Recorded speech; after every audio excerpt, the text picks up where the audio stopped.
Fala, professor.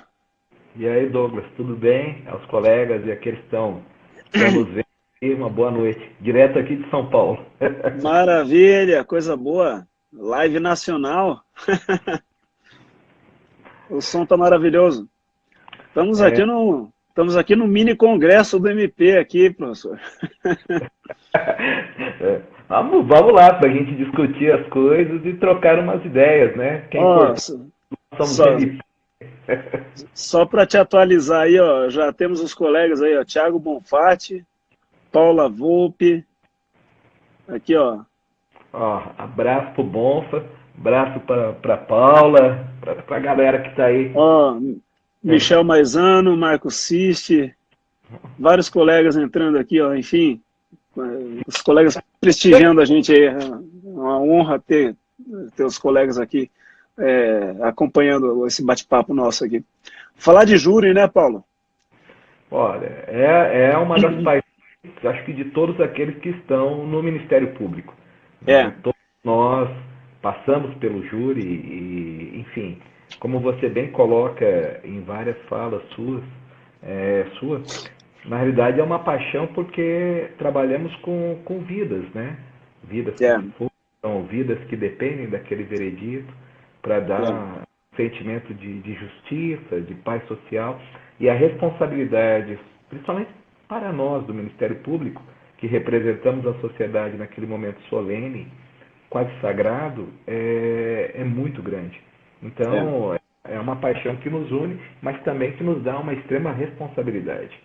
Exatamente. E eu fiquei muito feliz de você ter aceito esse convite, porque eu tenho feito algumas lives aqui, entornando o júri como tema, mas é sempre com algum enfoque um pouco mais específico. E não deixa de ser, de certa forma, um momento especial esse, porque, querendo ou não, é a primeira live que eu faço com um membro do MP, do júri, e, de uma certa forma, aqui, pelo menos, na nossa vara do júri, eu acho que nós estamos aqui tratando entre decanos, né? Quanto tempo você ficou no júri? Eu fiquei de 2001 a 2014 no Tribunal do 13 Júri. anos.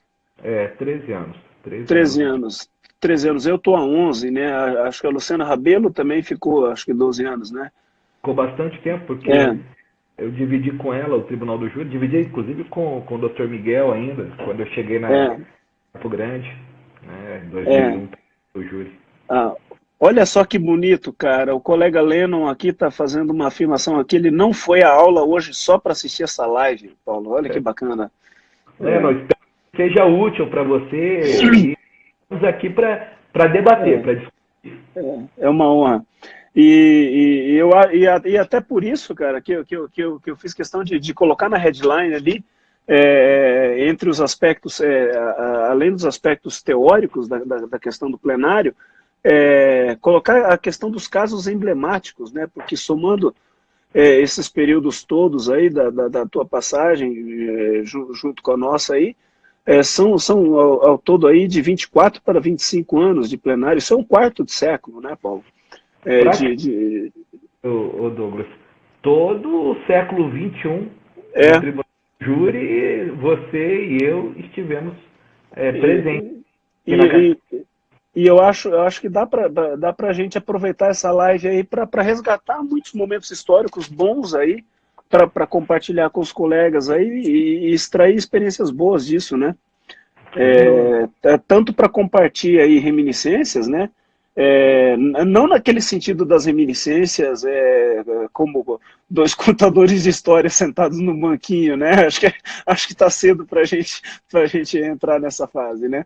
Mas Não, eu tá cedo, para mim não. não, você tá novo ainda.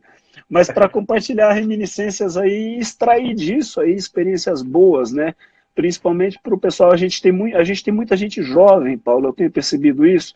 A gente tem muita gente jovem se voltando para o júri hoje. É uma coisa que tem me deixado muito feliz, sabe? Eu sempre comento que existe um hiato no júri um pouco acima da minha geração. Eu estou aí na faixa dos 45, indo para os 50 anos, e eu percebo que um pouco acima da minha geração existe um hiato. Quando você subiu, ficou uma espécie de vazio ali. A gente tem poucos advogados e promotores ali acima dos 50 anos. A gente já salta para a geração já sexagenária. E logo depois também, a gente tem pouca gente aí na faixa dos 40, mas está vindo uma geração nova aí, na faixa dos 30 e poucos, enfim, uma turma nova, que tá se apegando muito ao júri, que está gostando do júri. Eu tenho percebido muito nas sessões plenárias, muitos advogados assistindo júris, muita gente assistindo júri com interesse em concurso público, vocacionada para o júri. Eu acho que a ideia de que o júri vive, ela está mais atual do que nunca.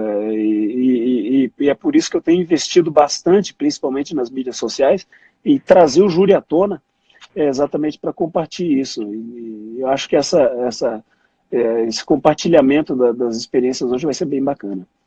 Não, eu acho importante fazer esse resgate, e aí faço aqui parabenizar você, Douglas, por essa ideia, não só pelo brilhantismo com que você atua no Tribunal do Júri, mas pela atuação fora do Tribunal do Júri também, de difundir conhecimento e de fomentar o debate entre nós que vivemos do direito, que na realidade todos nós aqui, tanto nós dois que estamos debatendo, como aqueles que estão nos assistindo, aquele fio condutor que nos une é a paixão pelo direito. E, em especial aqui, a paixão pelo Tribunal do Júri. Eu já passei dos 50 e sou de uma geração, quando eu entrei na faculdade, e aí era faculdade, só tinha uma aqui em Campo Grande, sou de uma geração que veio no final da ditadura. Então, eu venho de uma geração em que eu me lembro bem, no ano que eu entrei na faculdade, 1985, eu fui direta já, querendo mudar o país, enfim, me frustrei quando não veio as diretas já, e me lembro, ainda na academia, de uma fala que me marcou muito, de Tancredo Neves. Depois eu fui resgatar, tem alguns livros, até foi salvo engano, num congresso da OAB, que Tancredo Neves, ainda em 84, antes de 85, ele defendia uma ideia daquela época da questão da justiça. Isso me marcou muito, a questão da justiça e da injustiça. De uma justiça que naquela época era uma justiça seletiva, uma justiça extremamente voltada para as pessoas com menor poder aquisitivo. E uma justiça, e dizia Tancredo, e falava com muita propriedade, que era uma justiça, se eu não me engano, ele disse algo assim, justiça dos ricos, pelos ricos e para os ricos. E isso para mim, então, um adolescente de 16 para 17 anos, me lembro que marcou muito e me impulsionou, quando eu fazia a faculdade, de trabalhar por alguma coisa diferente, por uma sociedade menos desigual. E nesse influxo, durante os 5 anos da faculdade, e todos nós que já fomos mais jovens e que passamos pela faculdade, sabemos daquelas paixões que nós temos. Isso me impulsionou para, enquanto na faculdade, não só estudar, mas como eu trabalhava de office boy, carregando processo naquela época, de ir ao Fórum Velho, assistir aos julgamentos pelo Tribunal do Júri, de vez em quando até atrasava na volta para o escritório e ficava lá assistindo os debates, e aquilo me apaixonou. Me apaixonou por quê? Porque o que faz concreto o direito penal é o processo penal. E o que faz concreta a eventual punição de alguém, especialmente nos crimes dolosos contra a vida, não é o juiz de direito. São 7 pessoas da sociedade que, por sua maioria, entendem que aquela pessoa deva ser culpada ou não, enfim.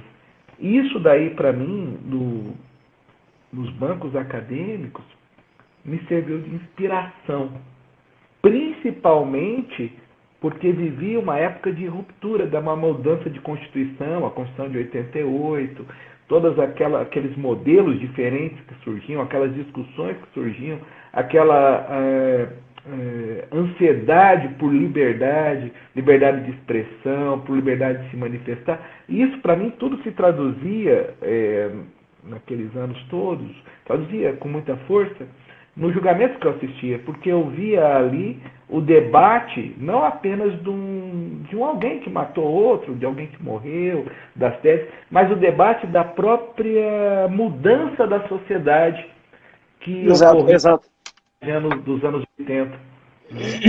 É.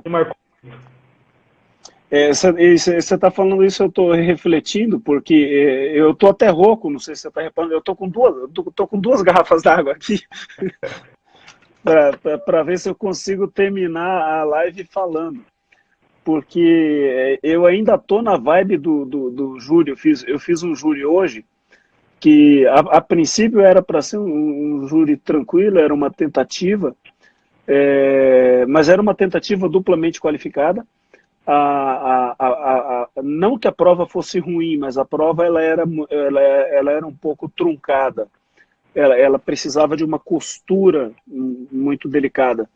E eram dois advogados bons, e foi preciso uma réplica muito aguda. Eu estou até com a falange machucada aqui, porque... Só mandar um abraço aqui para o professor da Ponte, que eu acabei de ver que ele ingressou aqui, talvez um dos maiores conhecedores de direito penal, nosso colega, procurador de Justiça de São Paulo e professor da Pontifícia Universidade Católica de São Paulo. Um grande abraço. Atualizando aqui, Douglas Calves também, sempre presente nas nossas lives aqui, entrou. O Eduardo Pinheiro também está presente aqui. Ariane Murad, minha esposa, presente na live aqui, sempre presente. Ariane, um beijo, obrigado pela presença. Mas Oi? Estava falando do júri de hoje. Eu ainda estou na vibe do júri de hoje, e no júri de hoje, Paulo, aconteceu o que na verdade é uma trivialidade. Trivialidade no seguinte sentido, no fato de ser muito comum. Um sujeito, numa determinada discussão, perseguiu uma vítima e deu 4 tiros nela, acabou deixando a vítima paraplégica. E havia todo um conteúdo processual, todo um conteúdo probatório, havia uma discussão de direito sobre uma tentativa da defesa de desclassificar aquilo para uma lesão corporal gravíssima, e também uma tentativa de encaixar ali um privilégio.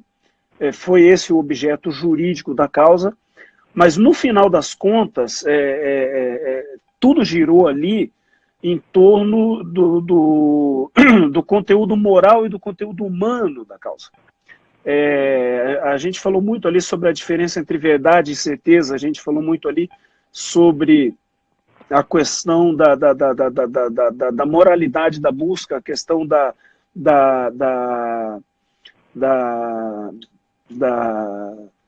legitimidade dos discursos das testemunhas, a questão da purificação do comportamento do acusado e do comportamento da vítima, até que entrou também muito em pauta ali o tamanho do dano causado. E o que a gente acabou percebendo ali foi uma coisa que eu sempre digo: o tribunal do júri ele é chamado de um processo bifásico. Você corre até a pronúncia, na pronúncia você inaugura uma segunda fase que vai até o júri. Eu nego essa subdivisão. Eu acho que o júri ele é um processo trifásico. Você tem uma fase que vai até a pronúncia, na pronúncia você inaugura uma segunda fase que vai até o pregão do plenário, e no pregão do plenário você tem uma terceira fase, que é a fase em que você abandona o direito e passa a discutir natureza humana. Você tem, claro, que tratar de questões jurídicas, porque as questões jurídicas são aquelas que vão fundamentar os quesitos. mas quando você se dirige ao conselho de sentença, você não consegue virar para o conselho de sentença e ficar discutindo ipsilíteres o teor do parágrafo 1º do artigo 121 para dizer se o privilégio existe ou não. Você tem que discutir com a linguagem do conselho de sentença o que é uma violenta emoção. Então, você tem que discutir o que é uma torpeza para tratar do inciso 1º do parágrafo 2º. E muitas vezes isso passa pela tua abordagem filosófica sobre isso, pela tua abordagem ética sobre isso, pela tua abordagem moral sobre isso, e a natureza humana toma conta do plenário. Você está, como ser humano, tratando com seres humanos ali, e isso acaba abrindo o teu peito e fazendo com que o teu espírito se conecte com o espírito dos jurados. E isso é muito forte no júri. E isso faz com que a justiça que emana do júri seja uma justiça muito pura, eu acho. Às vezes a gente sai do plenário sem compreender o veredito, mas o veredito que sai do plenário, e eu faço muito essa leitura, a gente sai às vezes insatisfeito com ele, mas eu evito, parei já há muitos anos de recorrer em plenário. Às vezes eu me insatisfazia com o resultado e já dizia em plenário, recorro da sentença. Eu já não faço mais isso. Eu saio do plenário, deixo correr o prazo, vou para casa, durmo aquela insatisfação para fazer uma leitura mais calma da decisão do Conselho, para ver se a decisão do Conselho tem ou não alguma coerência, que às vezes está num grau de sabedoria que eu não estou alcançando, porque é o que diz Shakespeare, né? Tem mais coisas entre o céu e a terra do que a gente imagina. O veredito do jurado, e quando a gente faz os debates no plenário, nós temos que entender que independente da prova, existe todo um contexto argumentativo colocado ali. E aí não é possível trabalharmos júri, na minha concepção, sem trabalharmos algumas teorias de comunicação, de neurolinguística, de algo para compreender o jurado. É necessário fazer o enquadramento daqueles fatos, daquelas provas e a contextualização das mesmas na realidade daqueles que vão julgar. Aqueles que irão julgar aquele fato, a conduta de alguém a quem é imputado um crime doloso contra a vida, eles precisam entender aquilo. Todos nós temos valores éticos que são valores individuais. Os valores éticos são valores que cada um possui. Mas a soma desses valores de uma sociedade, eles encontram ligações. Nós temos algumas coisas que são muito caras para todas as sociedades ao longo da história. E quando nós estamos a debater, a discutir, e os jurados a julgar um crime de homicídio, aquele fato em si tem que ser trazido para a realidade deles. E tem que ser trazido para a realidade deles através da comunicação, através da argumentação. E para que aqueles atores do plenário do júri possam fazer isso aos jurados, eles têm que encontrar não apenas palavras, mas eles têm que encontrar argumentos fortes, sólidos, lastreado com base naquilo que foi produzido durante desde o inquérito até, e como você bem falou, a hora que se inicia o julgamento em plenário, para convencer acerca da veracidade dos argumentos, seja de nós, membros do Ministério Público, sejam daqueles que atuam na defesa, advogados e defensores públicos. Essa construção, ela ela não pode ser apenas de ordem jurídica, porque o jurado, quando analisa aquele fato, ele não analisa só a conduta do imputado, ele analisa a conduta da vítima, ele analisa as circunstâncias em que aquele crime aconteceu, ele se coloca intimamente no lugar da vítima e do réu para ver o que ele faria naquela situação, se ele agiria daquela maneira ou agiria de maneira diferente. Ele se coloca no lugar do pai do réu. Do pai do réu, da vítima. E nós temos sempre, e isso tem que ser lembrado, porque o réu, no mais das vezes, depois da reforma, agora não é exigível, mas como eu sou diante da reforma e a praxe é essa, no mais das vezes o réu está presente, o jurado está olhando para o réu, ele está sentindo o réu. A vítima, no mais das vezes, é papel. Ela é algo que nós falamos, mas que por vezes não está ali trazida para a realidade do jurado. E é importante aqueles que atuam no júri trazer a vítima, a realidade dela e as consequências do crime para a realidade dos jurados. E lembrar também, e ninguém pode desconhecer disso, que no júri a vítima também é julgada. Ainda que os jurados não coloquem isso de modo expresso, no íntimo deles, quando eles estão na íntima convicção para colocar a cédula sim ou a cédula não, o que passa na mentalidade deles é todo aquele filme que foi trazido pelo membro do Ministério Público e pela defesa. E nesse filme está inserido também a vítima e todos os demais atores daquele fato criminoso. Então, o julgamento do júri tem a sua beleza e a sua importância, porque é o modelo mais democrático de fazer justiça, e você foi muito feliz, Douglas, e eu concordo com você, porque eu jamais recorri em plenário. Jamais recorri em plenário nos meus 28 anos de Ministério Público. Porque demanda um tempo de maturação para entender como os jurados condenaram, em qual intensidade ou não condenaram aquela pessoa que era levada a julgamento. Mas você está falando do fato da vítima ser um elemento de papel no processo. Eu vou até aproveitar para fazer um gancho, porque a gente está falando de casos emblemáticos, e já vou puxar um gancho para isso, porque você sabe que eu tenho uma exceção a isso, e eu não sei se ela não é a única, eu pelo menos desconheço outra. Eu fiz um julgamento com a vítima em plenário, e não era vítima de tentativa, era vítima de homicídio consumado. Ela apareceu no plenário, o morto não estava morto? Não, ela estava morto e muito bem morto. Estava tão morto que estava picada em mais de 700 pedaços.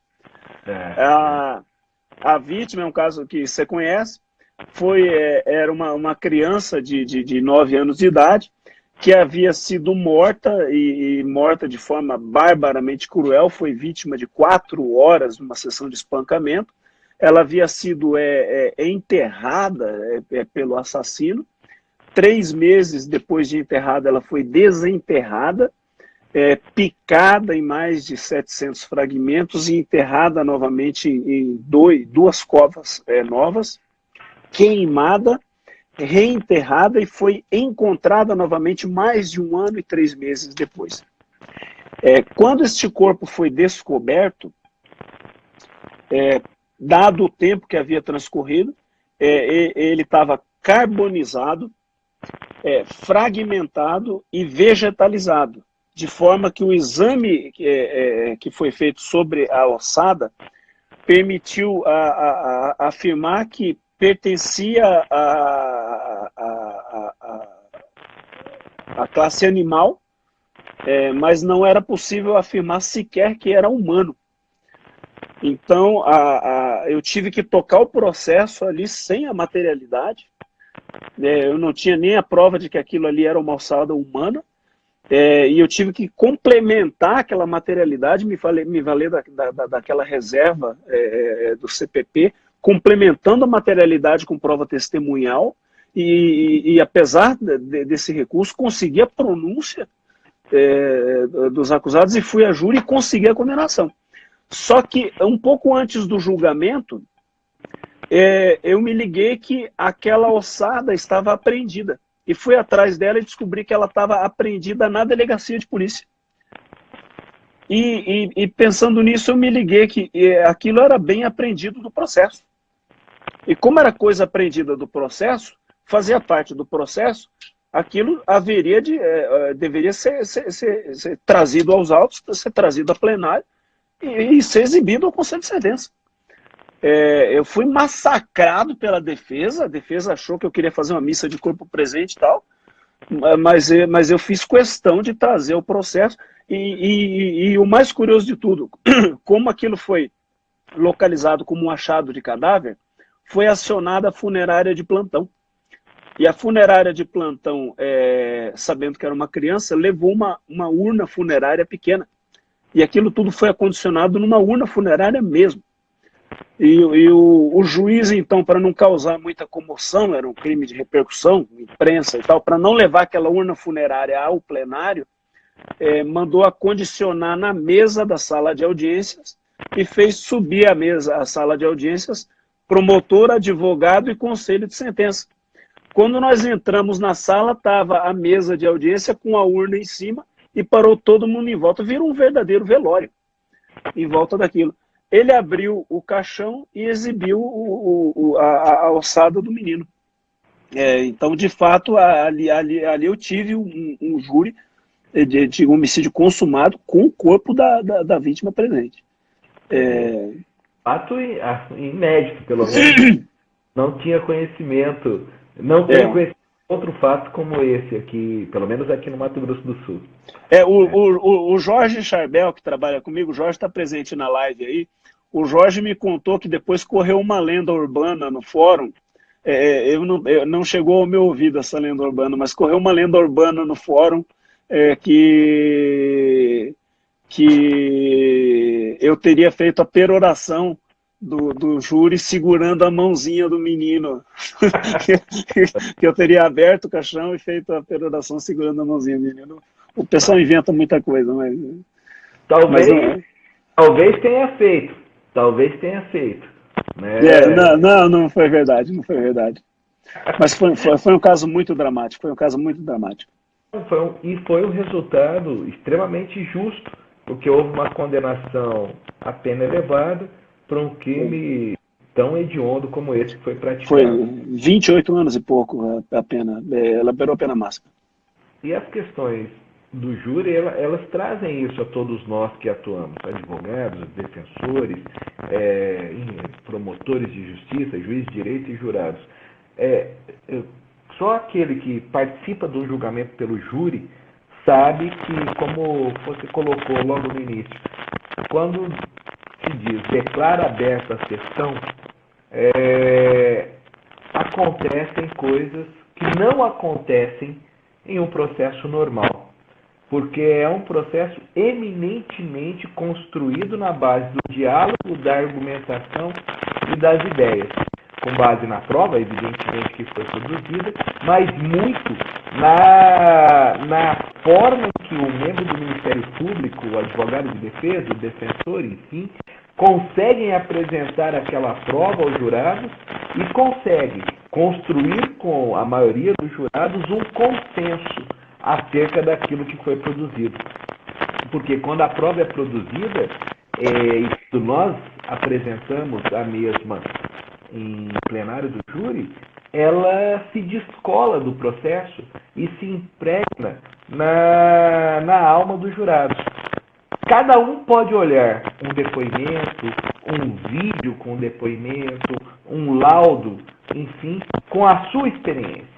Com a sua experiência de vida, com a maneira como ele encara aquilo, e isso é indissociável do voto que define uma condenação ou absolvição. Exato. Eu me recordo, já que houve, logo que eu cheguei em Campo Grande, de um júri bastante emblemático, que foi o júri da ex-prefeita de Mundo Novo, a Dorcelina Folador. Dorcelina Folador. Eleita primeira mulher prefeita do PT. Foi teu esse júri? Acabei fazendo, foram 5 ou 6 julgamentos, que nós fizemos lá no início do e foi bastante interessante nos julgamentos das pessoas, porque tinham executores, intermediários, mandantes, enfim, e foram julgados separadamente. Não me recordo, foram 5 ou 6 julgamentos. No julgamento do executor, foi muito interessante que o processo foi desaforado, foi tirado da comarca de Mundo Novo, que não havia clima para julgamento em Mundo Novo, e trazido para julgamento em Campo Grande. Interessante, a investigação policial, quando não se sabia quem era o executor do crime, foi feita uma reprodução simulada com o executor. E na investigação que foi então desenvolvida, eles trouxeram no inquérito policial que o executor seria uma pessoa. Paulo, Oi. Paulo, alguém tá noticiando um chiado no teu som aí. Deixa eu ver. E agora? Melhorou? Não, às vezes é o plug. Às vezes ele é sem fio? Sem fio. Ah, tá.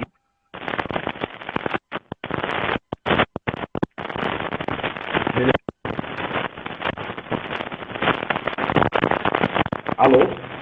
Tá ouvindo? Não, ouvindo tá. Aqui tem um chiado. Aí, agora melhorou. Melhorou? Voltando. Basicamente, na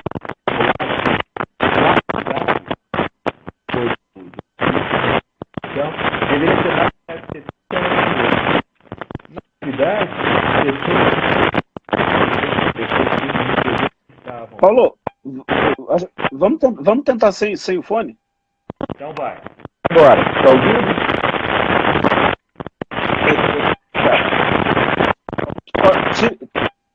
Tire.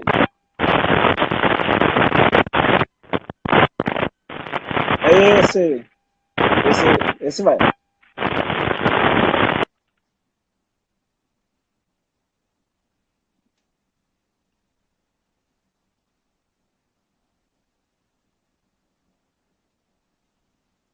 Acho que ele vai conectar um com fio agora.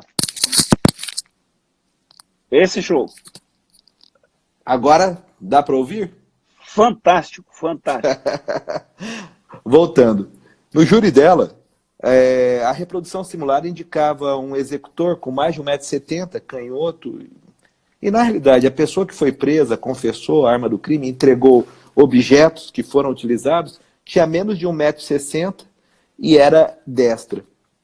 E isso daí causou uma confusão enorme no julgamento. Por quê? Porque nem sempre a atuação, somente nos finais dos anos 90, da perícia, era com a técnica que existe atualmente.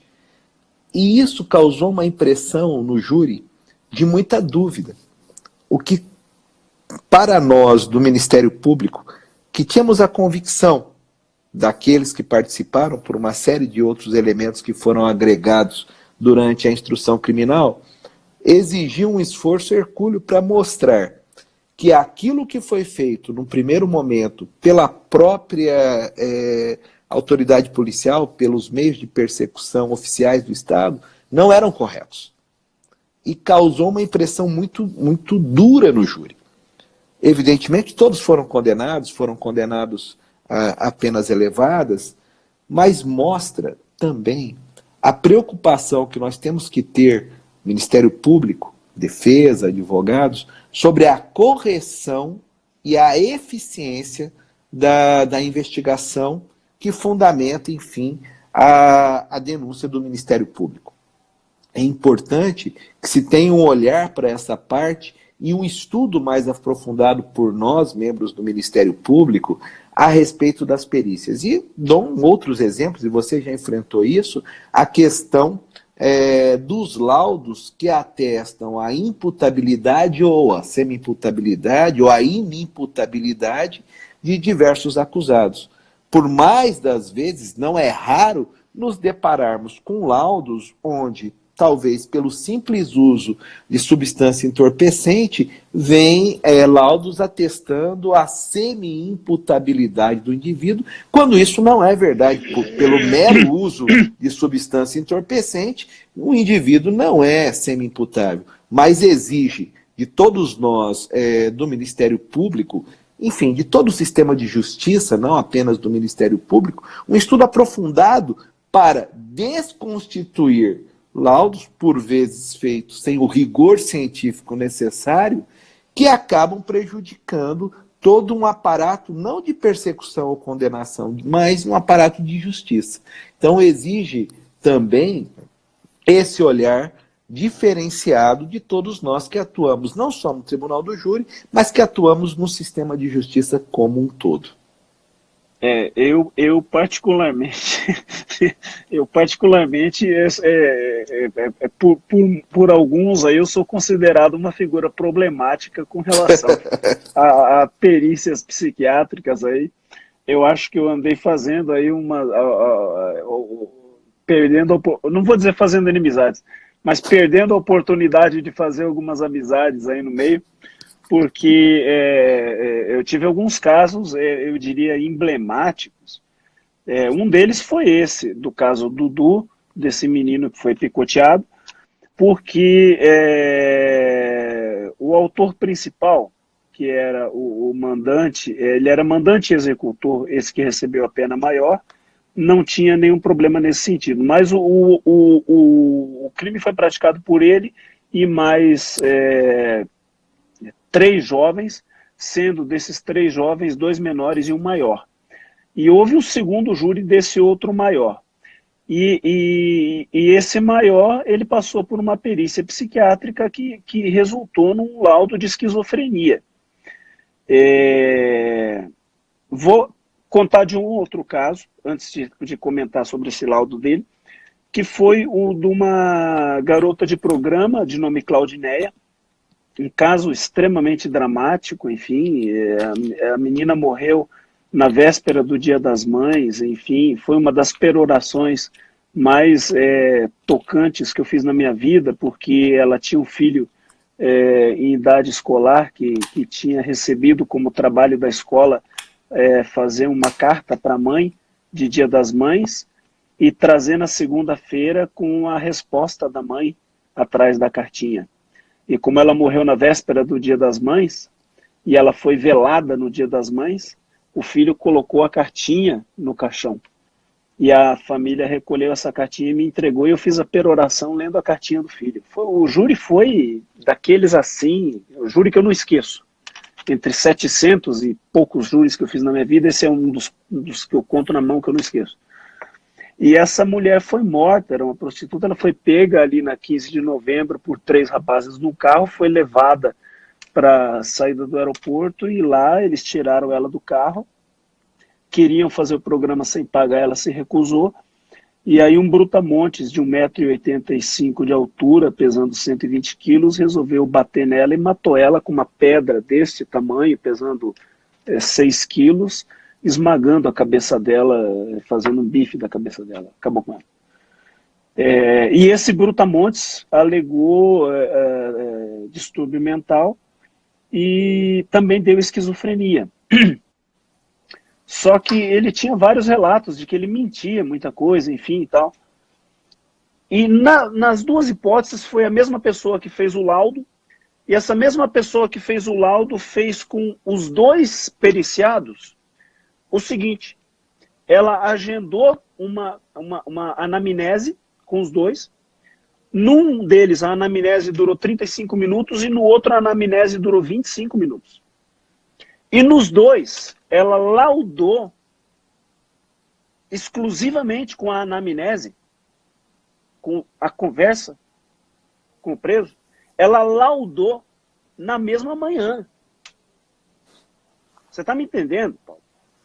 Ela marcou 8h30 da manhã, conversou com o sujeito até 8h55, sentou no computador e laudou uma esquizofrenia.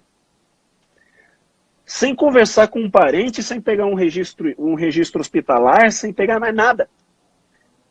Ela laudou que o sujeito, ao tempo do crime, que aconteceu 1 ano e meio antes, laudou que ele era incapaz à época dos fatos.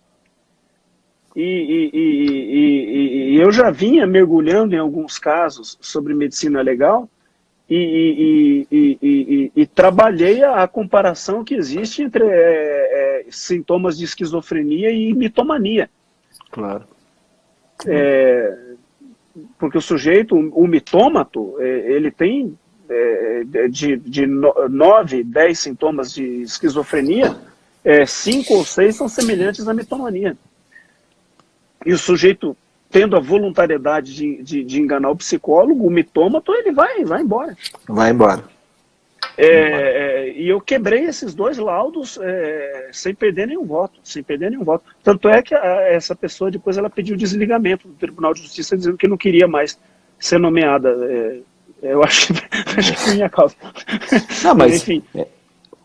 Essa situação é uma situação clara e de uma total irresponsabilidade do profissional que efetuou um laudo desse, porque é impossível diagnosticar uma esquizofrenia e com todas as consequências daí advindas com uma anamnese de meia hora, de 50 minutos, de um dia, porque isso é uma construção que tem que ser pesquisada no histórico do indivíduo, no histórico de vida e no histórico médico dele. E nós temos outros profissionais que são chamados pelo Poder Judiciário que fazem trabalhos fantásticos, sim, trabalhos de pesquisa no histórico de vida do preso, que fazem pesquisa inclusive com familiares, enfim, que apresentam laudos espetaculares, que muitas vezes são laudos desfavoráveis à pretensão acusatória, enfim, às vezes até de semi-imputabilidade, que reduzem a pena,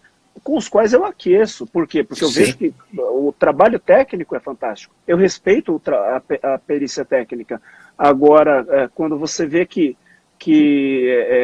toda a literatura médica sugere um protocolo, e esse protocolo ele é iniciado na primeira linha e depois ele é abandonado, a gente, enfim...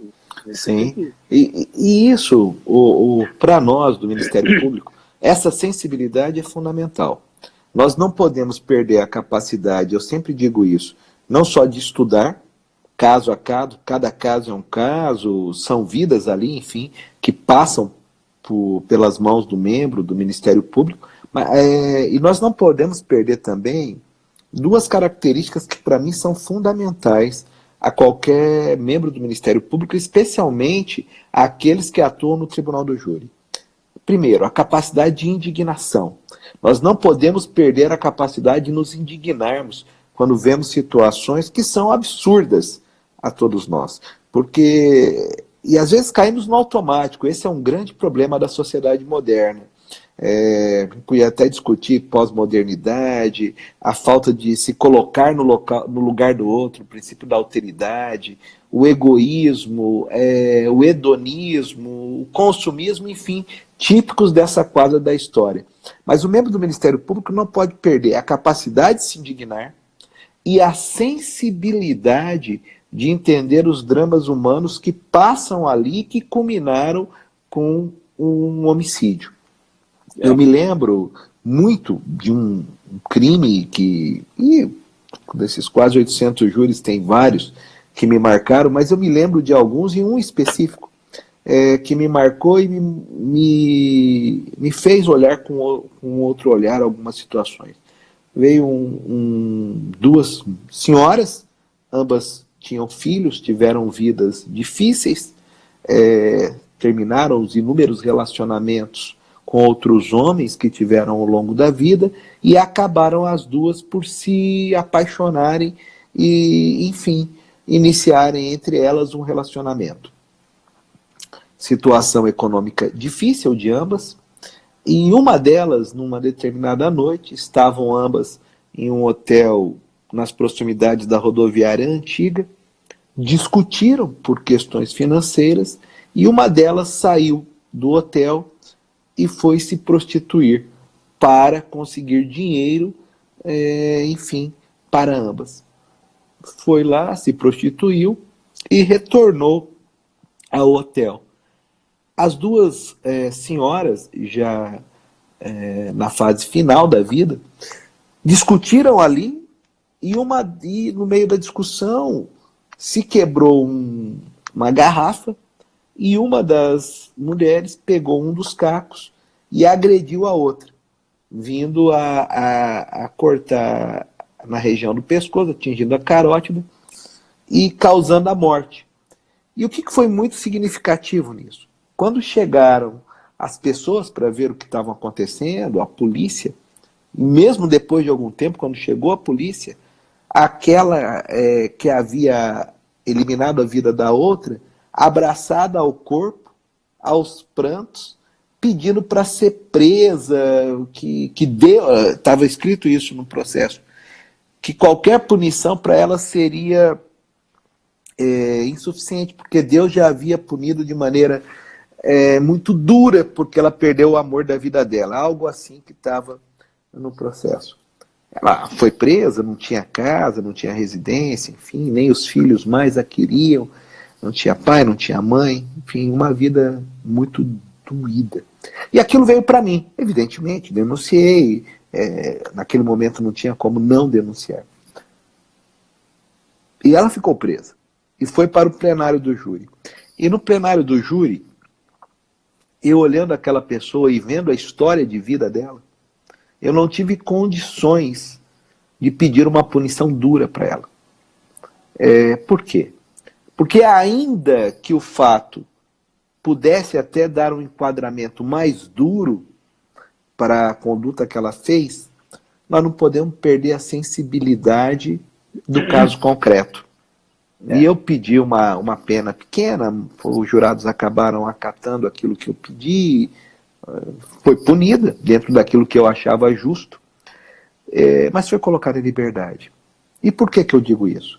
A sensibilidade com as pessoas envolvidas, que não são papel hoje, nem papel mais, mas não são informações de um processo digital, isso nós não podemos perder de vista, né? Porque a atuação de todo o sistema de justiça, especialmente no tribunal do júri, onde as penas são muito duras, elas impactam de tal maneira a vida de todos aqueles que estão envolvidos, que nós temos que ter a responsabilidade de ter a indignação de não concordar com aquilo que é injusto, mas sem perder a sensibilidade de entender que são pessoas reais, de carne e osso. Você está me fazendo lembrar um júri que eu fiz há umas 2 semanas atrás, de um sujeito que eu pedi a desclassificação para homicídio culposo por excesso culposo na legítima defesa. Mas o juiz resolveu pronunciá-lo pelo homicídio qualificado. Eu deixei correr, falei, vou sustentar isso em plenário.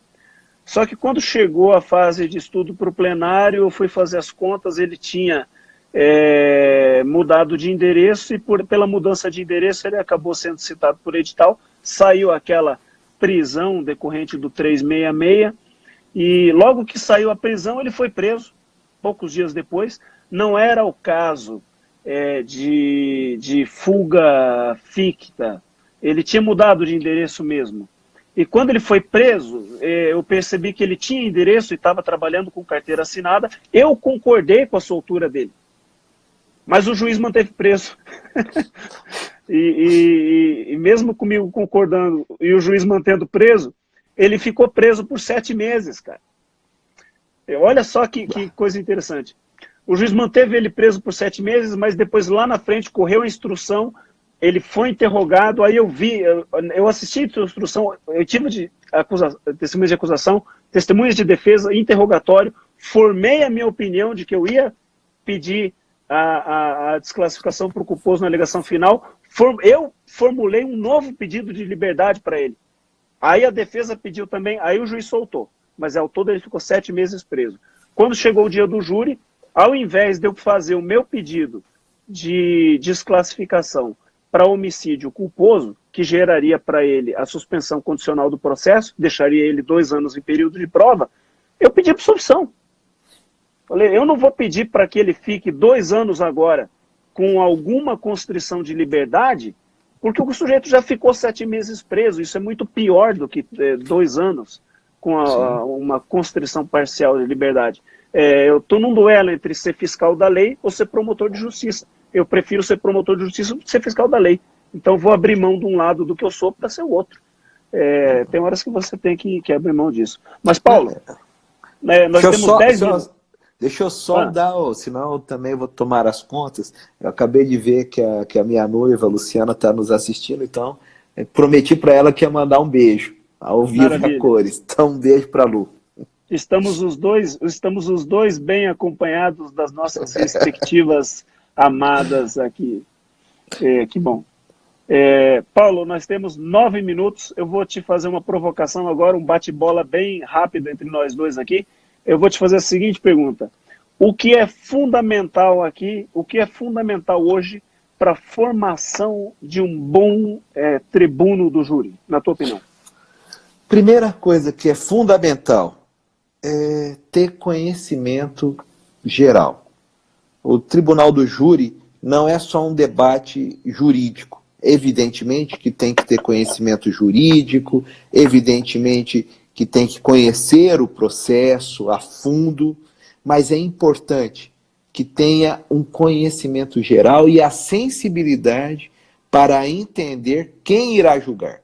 Que o discurso do tribunal do júri não é um discurso meramente jurídico, ele é um discurso que carrega em si, seja para quem está defendendo, seja para quem está defendendo uma tese acusatória, esse discurso carrega em si todos os anseios de uma sociedade, de uma comunidade. Seja uma comunidade menor, como todos nós, juízes, promotores e defensores, já passamos por ela, seja numa comunidade maior, como Campo Grande. Derrubaram a gente. Tom, essa é a chamada sapatada do Instagram. Essa foi, nos pegou de surpresa.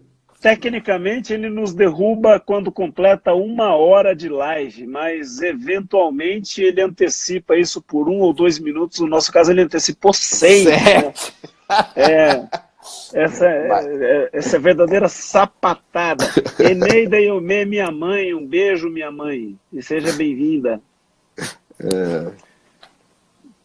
Enfim, mas tu estava dizendo da formação do tribuno de hoje, né? Da necessidade de amplitude. Né? Eu corroboro desse teu pensamento. Eu acho que é exatamente por aquele meu raciocínio que eu estava te dizendo. Eu sou da filosofia de que o júri é um processo trifásico. Ele começa na denúncia, vai até a pronúncia na fase da instrução processual, da pronúncia até o pregão, a fase de preparação para o plenário, e do pregão para frente é a fase da sabonetada. Dali para frente acaba o direito, começa a natureza humana. Você falando em conexão direta com a sociedade, e nessa conexão direta com a sociedade você tem que tratar de valores importantes para a sociedade. O direito é um deles, Lenise Lunardi, bem-vinda.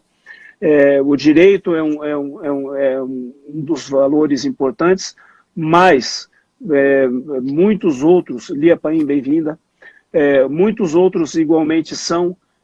A filosofia é bem-vinda, a sociologia é bem-vinda, a história é bem-vinda, e o teu conhecimento sobre biografia, sobre fatos históricos, sobre a tua própria história, as suas máximas de experiência são importantes, a sua capacidade de metaforizar tudo que você viveu é importante, a tua capacidade de simbolizar a tua própria história e aquilo que você enxerga do mundo é importante, enfim, a tua capacidade de converter numa linguagem neurolinguística e neurosensorial é importante.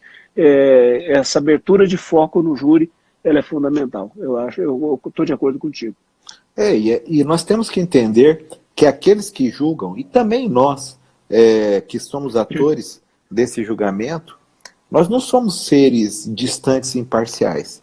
Não somos pessoas, os juízes não são árbitros distantes e indiferentes aos dramas da vida, aos conflitos que são inerentes à natureza humana. E isso tem que ser trazido. Por quê?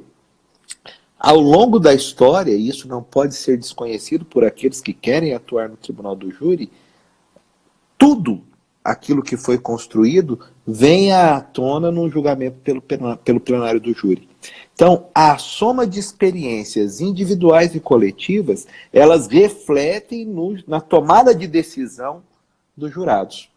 E aquele que quer participar de um julgamento e que quer a adesão daqueles que vão julgar a sua tese, além de ter, evidentemente, uma prova consistente acerca daquilo que ele acredita que deva ser definido pelos jurados, ele tem que trazer uma soma de conhecimentos, de expertises multidisciplinares, para que isso se some ou que influencie a tomada de decisão, a construção. Apesar de falar em íntima convicção, eu digo que a decisão dos jurados não é uma tomada de decisão, é a construção dialética de uma decisão feita por aqueles que irão julgar o caso concreto. E para que essa construção seja favorável à tese defendida pelos atores do processo, é necessário uma soma de conhecimentos processuais, humanos, filosóficos e, por vezes, técnicos, de áreas que nós, às vezes, não dominamos, mas que no plenário do júri temos que aprender a dominar, como medicina, como balística forense, como medicina legal. Isso tem que ser trazido para que os jurados possam construir com aquilo que o Ministério Público e a defesa trouxeram a eles, uma decisão que se aproxime daquilo que nós todos temos como justiça. Uma penúltima provocação. O que pesa mais, o que vale mais no júri? A preparação prévia ou a inspiração? Essa é uma boa provocação. Evidentemente que o júri exige uma preparação, né? A minha experiência dos anos todos no júri me permite dizer que é indispensável uma preparação, porque os maiores problemas que eu enfrentei no júri foram naqueles júris que aparentemente eram de menor complexidade, que surgiram talvez as maiores discussões e algumas perdas de amizades durante a discussão no tribunal do júri. Mas a preparação é fundamental. Só que o júri tem as suas peculiaridades que acontecem apenas no plenário. E aí a inspiração, o tirocínio, a rapidez de raciocínio é fundamental. Fundamental. Portanto, se você me perguntar o que é mais importante, se é a preparação prévia à inspiração, eu diria os dois, ficando bem em cima do muro, os dois. Mas o que define, por vezes, a construção de uma decisão justa é aquela inspiração do momento, uma palavra que você diz, um aspecto que você coloca, porque é aquilo que impacta o espírito do jurado. Joia, maravilhosa. Eu fico no 40-60. Porque eu não sei, eu acabo por considerar a preparação como uma parte meio lógica do processo. É como se ela fosse uma extensão da instrução criminal. Agora, uma vez vestida a beca, a preparação, ela meio que flui, como que embutida na corrente sanguínea, ali, brotando, os argumentos brotando na fala. E eu, particularmente, isso aí eu acho que vai de tribuno para tribuno, eu não consigo sentar na mesa com um papel, com algum esquema. Normalmente o que eu tenho na minha frente é uma coisa mais ou menos assim. eu chego, eu tenho a cópia do processo ali e não tem mais nada. Eu não tenho mais nada. Realmente eu não tenho mais nada. Um defensor que trabalha comigo, uma vez ele sempre faz essa gozação comigo, que num júri ele chegou e foi espiar as minhas anotações, e ele viu um caderninho com 2 letras que não pareciam português. E ele chegou para mim e ele falou: você não estudou o júri, não preparou o júri? Eu falei: eu preparei o júri. Ele falou: mas cadê a tua preparação? Eu falei: está aqui. Aí eram 2 anotações que eu tinha feito do interrogatório do réu, na verdade. Porque o que eu faço é isso, eu estudo o processo compulsivamente para introjetar ele. Agora, uma vez introjetado, eu vou para o plenário e aí eu entro naquela bolha que a partir do momento da beca no corpo, e aquela bolha ela começa a esquentar ali com o interrogatório do réu, e ela vai esquentando e o pensamento vai acelerando até o juiz dar a palavra, e a partir dali eu não sei mais o que acontece, e não sei a ponto de, e é uma coisa interessante isso, não sei a ponto de, chega a ser misterioso isso. Termina a sessão, termina a minha fala, Paulo, eu já imediatamente já não sei boa parte do que eu acabei de falar. Não, mas isso daí é uma característica, e é importante você falar isso, Douglas, porque cada pessoa que vai fazer o plenário do júri, seja Ministério Público, seja Defesa, tem uma técnica diferente. Tem pessoas que colocam todo um roteiro, tem uns que escrevem, e isso é uma questão muito particular. Você tem uma experiência, além de um talento natural e de um conhecimento jurídico que permitem a você atuar dessa maneira. Mas aqueles que estão iniciando, que ainda têm uma certa insegurança, uma certa dificuldade, que é natural, todos nós passamos por isso, e até hoje acho que todos nós que fazemos júri, quando diz tem a palavra, dá aquele frio na barriga, palpitação no coração, a mão fica gelada, isso faz parte. Mas cada um tem uma técnica. Eu li aqui que alguém perguntou se o empecilho marcou, alguma coisa que marcou no júri, não me lembro nem citar aqui. Foi o Anderson Lombardi. O Anderson é um amigo que está presente em todas as lives nossas, é um grande companheiro nosso. Ele perguntou: aconteceu algum caso específico que marcou vocês no júri? Vai lá, Diego. Eu tenho, que não foi como promotor. Eu ingressei, antes de ingressar no Ministério Público, naquela época, não exigiam os 3 anos, exigiam 2 anos e contava o estágio. Eu me formei em 89 e logo em seguida eu fiz concurso e ingressei na Defensoria Pública. Eu tinha 23 anos à época. E logo em seguida eu fui fazer um júri, numa determinada comarca aqui do estado de Mato Grosso do Sul. O cidadão, 18, 19 anos, quase da minha idade, eu tinha 23, atirou pelas costas na esposa dele que estava grávida. E tentou eliminar a vida da irmã da esposa dele, da cunhada dele, e não conseguiu.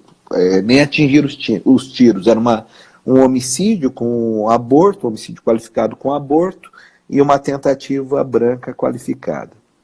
E eu fui fazer o julgamento. Fiz o júri, e até o promotor, um excelente promotor, um grande colega, meu colega hoje na Procuradoria de Justiça, fez a acusação e eu fiz a defesa. E após os debates, que se prolongaram até a madrugada, aquele que eu defendia acabou por ser absolvido da tentativa branca e absolvido do aborto e condenado num homicídio privilegiado, tendo sido condenado apenas acho que 4 ou 5 anos, não me recordo mais, mas era inferior a 6, e colocado em liberdade porque já havia cumprido algum tempo de condenação.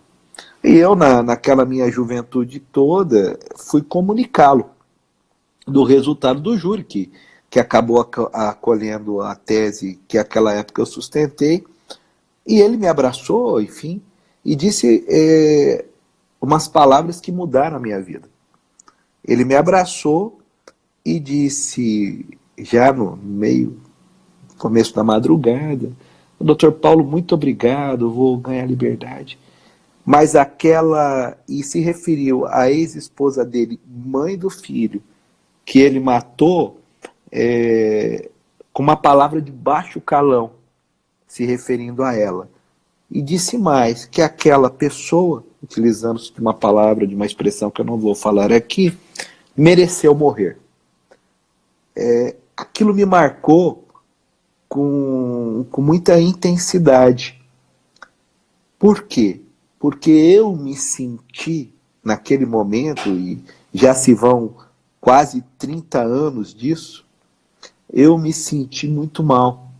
Meu julgamento moral, meu julgamento ético, ainda que eu tenha atuado dentro de uma linha de defesa que eu acreditava razoável, as palavras da pessoa que eu defendi me marcaram de uma forma tão profunda que eu levo até hoje para a minha vida. E me fez, com aquelas palavras, desejar ir, naquela oportunidade, para o Ministério Público. Por quê? Porque, com respeito a todas as demais instituições, no Ministério Público, nós não promovemos direito, nem defesa. Nós promovemos justiça. Isso me marcou e me fez ingressar na instituição pela qual sou apaixonado há 28 anos. Maravilha, coisa linda. Eu tive uma passagem que me marcou demais. Eu tenho um hábito, Paulo, você sabe que podem me chamar de banana se quiser. A gente tem vários estilos de fazer plenário. Mas eu dou meus gritos lá. Eu tô com isso daqui, cara. Isso aqui tá aqui, eu não posso encostar. Porque, como eu tenho o hábito de esmurrar a mesa, eu costumo sempre deixar o processo meio à direita para poder esmurrar o processo, porque você sabe, a mesa lá é mármore, né? E como eu não ia à réplica, eu já tinha guardado o processo, e aí de repente eu resolvi a réplica, puxei o processo, coloquei o processo para lá, o computador no meio, e aí de repente esquentou o negócio, eu dei uma fervida e chegou uma hora que eu, falando ali do crime, eu estava dizendo que não era a vítima que tinha passado na frente da casa do réu para provocá-lo, e eu repeti isso 3 vezes e dei 3 murros, cara. E o processo não estava ali, eu dei 3 murros no mármore. Isso aqui tá que eu não posso encostar. Óculos eu já quebrei 5 lá. Enfim, eu tenho as minhas crises. Mas não vai pedir à Procuradoria-Geral depois de indenização pelos óculos, hein? Não, cara, o que eu acho que podia acontecer, que eu acho injusto, cara, nem uma ótica se oferecer para patrocinar isso, cara, porque isso já virou uma coisa lendária. Uma delas passou na Ana Maria Braga, cara. Isso aí podia ter um patrocínio. Mas, enfim, isso é outra coisa. Mas o que eu digo é o seguinte, uma coisa que eu não faço, e eu não estou fazendo aqui nenhuma crítica a colegas que fazem, acho que cada um faz o plenário da maneira que bem lhe aprover. Uma coisa que eu não faço, não é do meu estilo, eu não gosto de atacar a pessoa do réu. Eu não gosto de me dirigir ao réu para atacá-lo como pessoa. Eu gosto de atacar e ataco com muita dureza aquilo que ele fez. Se ele cometeu uma mentira, eu ataco com muito vigor a mentira que ele está cometendo. O ato vil que ele cometeu. Agora, se há algo do passado dele, se tem um traço de vilania nele, eu não me dirijo ao réu para atacá-lo, eu não adjetivo o réu na minha fala, eu não aponto o dedo para o réu na minha fala. Contra o réu eu não faço nada, eu ponho uma bolha no réu e faço júri contra o fato. E houve um julgamento em que um senhor foi acusado de um homicídio e era triplamente qualificado, ele tomou uma pena daquelas, assim, acho que foi uns 22, 23 anos de cadeia, e a família dele toda assistindo o julgamento. Bati, júri com réplica e tréplica de tempo esgotado. E a hora que terminou o julgamento, ele ouviu a sentença inteira, e na hora que ele estava saindo, eu estou parado, ele estava saindo com a escolta, e aí, ao sair pela escolta, ele se direcionou para o meu lado. E o rapaz da escolta o segurou na hora, o freou, e eu mesmo virei para o rapaz da escolta e falei, não, se ele quer falar comigo, deixa. E ele virou para mim, ele estava algemado, ele falou, eu queria lhe cumprimentar. Aí eu falei, tudo bem, não tem problema. Ele falou, eu posso lhe apertar as mãos? Aí ficou aquela situação assim, ele algemado. Aí eu pedi pro rapaz da escolta, falei, o senhor pode tirar as algemas dele? O rapaz da escolta desalgemou, ele estendeu a mão, me cumprimentou. Ele falou, eu gostaria de lhe agradecer. Não entendi nada. Eu falei, tudo bem, mas por quê? Ele falou, eu pedi muito para que ninguém da minha casa viesse, mas vieram a minha mãe, a minha mulher e a minha filha. São as 3 mulheres da minha vida. Eu não tinha medo de ser condenado quando eu as vi aqui. O único medo que eu tinha era de ser humilhado na frente delas. E o senhor falou durante 4 horas e em nenhum momento o senhor me ofendeu. Eu vou para a cadeia com a cabeça erguida. Deu as costas e foi embora. Aquele dia eu vim para casa com uma leveza, Paulo. Sabe quando você tem a sensação de estar no caminho certo? Isso é fundamental, Douglas, o respeito. Porque a gente precisa respeitar, e eu sempre defendi isso, se julga, nós do Ministério Público, estamos fazendo uma acusação de uma conduta, sim, de algo que o cidadão fez. Não compete a nós, nem aos jurados, julgarmos a pessoa.